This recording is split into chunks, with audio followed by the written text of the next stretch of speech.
While the whole world seems to be switching over to mirrorless, Pentax is doubling down on the DSLR, focusing on its flagship APS-C K3 Mark III, and presumably the K1 will be updated as well, its full-frame DSLR.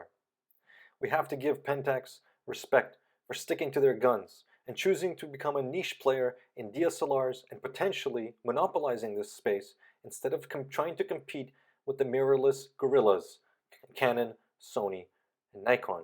Which led me to wonder, what is it like to shoot with a Pentax DSLR?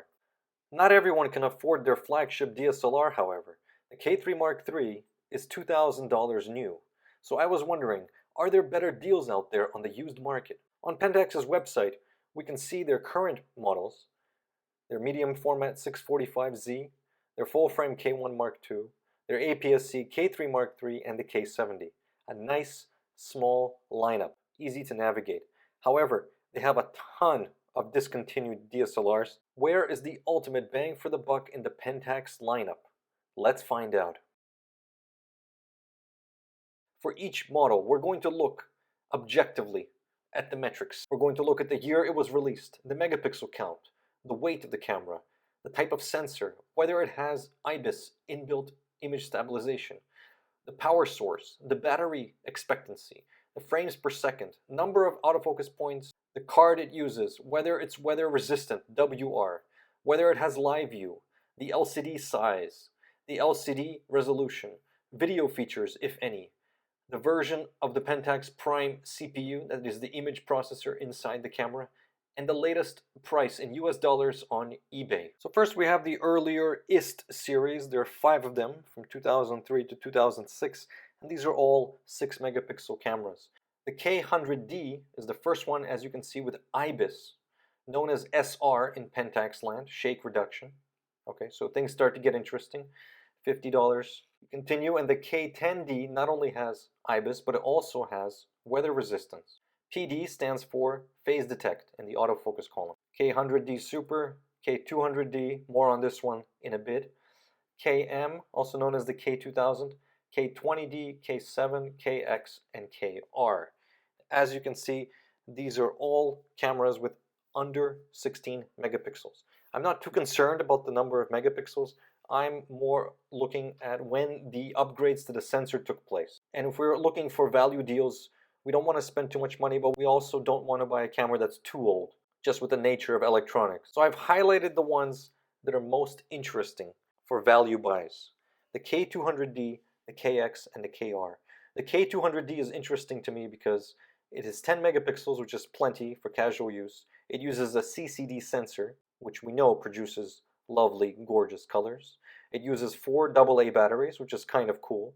You never have to worry about not having a power source. You can just bring extra batteries with you. Shake reduction, IBIS, and it is weather resistant. And it's only $90. Now the 2 models at the bottom, KX and KR, are both from 2010, 12 megapixel cameras, and they have great reviews on the Pentax forums. I highly recommend browsing Pentax forums to get real hands-on information from Pentax users for not only cameras but lenses. This is an invaluable resource if you're even thinking about shooting with Pentax. These cameras both have contrast detect and phase detect autofocus. Both of these are able to shoot at least HD video, not 1080p, but 720p in cinematic FPS is possible, and they're available for under $150. The KX, notably, has an insane 1900 battery life expectancy, which makes it interesting, while the KR has a higher frames per second, 6 frames per second, which is quite competent. Both of these are known to be rugged bodies, just as any Pentax DSLR is, but they're not officially weather resistant. So naturally, I gravitated towards the K200D. Based on this spreadsheet analysis, I actually went ahead and bought a K200D, and I greatly enjoyed using it on multiple photo walks. I found the CCD sensor to produce gorgeous colors, even when used with the basic 18 to 55 kit lens or the Pentax version of the 51.8, the Nifty 50. It's small, lightweight, easy to use, and produces great photos.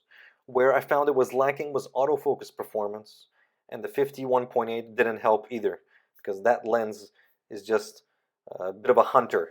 It's slow to autofocus, and the combination was not very fun when I tried to take pictures of my dog with it. Nevertheless, for general walking around, even for architecture, landscape, as I discovered, this is a nice little camera and is available for just $90. I ended up selling this camera. I kind of regret it, but it just wasn't that comfortable to hold. I was looking ultimately for a larger camera body. Now we proceed to the cameras that are 16 megapixels or greater. And there's a whole bunch of information because some of these cameras, these are newer cameras, and they have more features such as microphone ports, headphone ports, and whether they have the new KAF4 lens mount compatibility with the very latest Pentax lenses. I'm just going to throw a bunch of them on the screen and we can discuss the interesting ones. K5, quite a famous Pentax camera and was the standard recommendation for a while. 16 megapixel sensor, great sensor, available for just $230 on eBay. Then we have a bunch more cameras using the 16 megapixel sensor.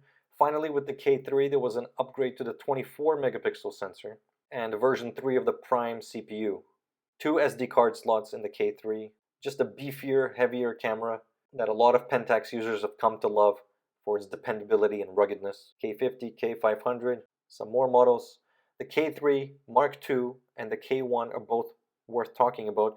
The K3 Mark II actually has built-in GPS, while the K3 Mark III, the very latest one, doesn't. And the K1 is actually a full-frame camera. There are 2 full-frame cameras in this list, the K1 and the K1 Mark II. The K1 is available for $950 used, which is good, but then at that point you have to start comparing it to a Nikon D810, for example, which also offers a lot of resolution. The K1 and the K1 Mark II, however, offer 5-axis image stabilization, which is very, very impressive. Now, I've highlighted the cameras on here that I thought were particularly good value.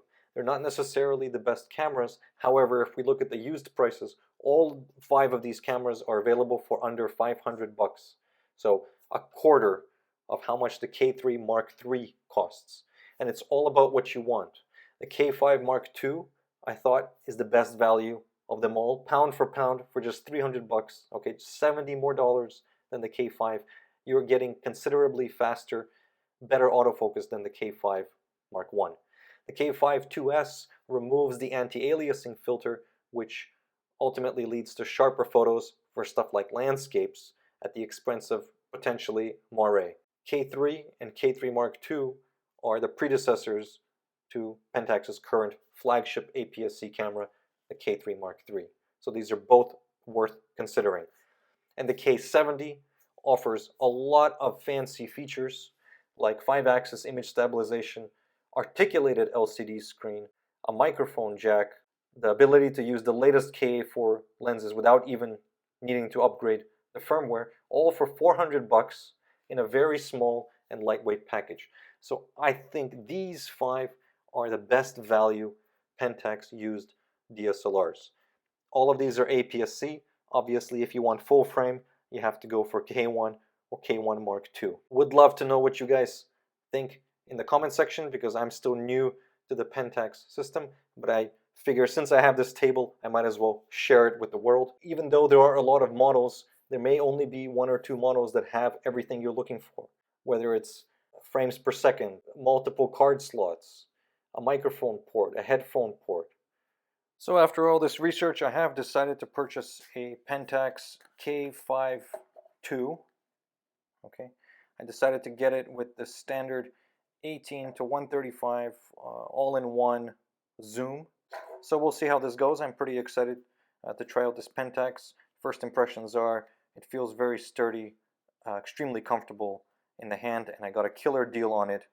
And so I'm excited to test it out, especially in harsh weather conditions. And this lens, as you can see, is a WR lens, so it's also weather resistant.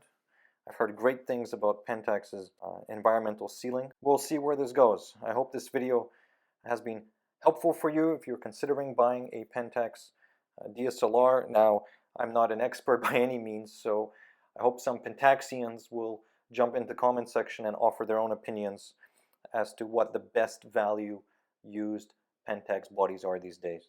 As always, guys, thank you for watching and subscribe for more.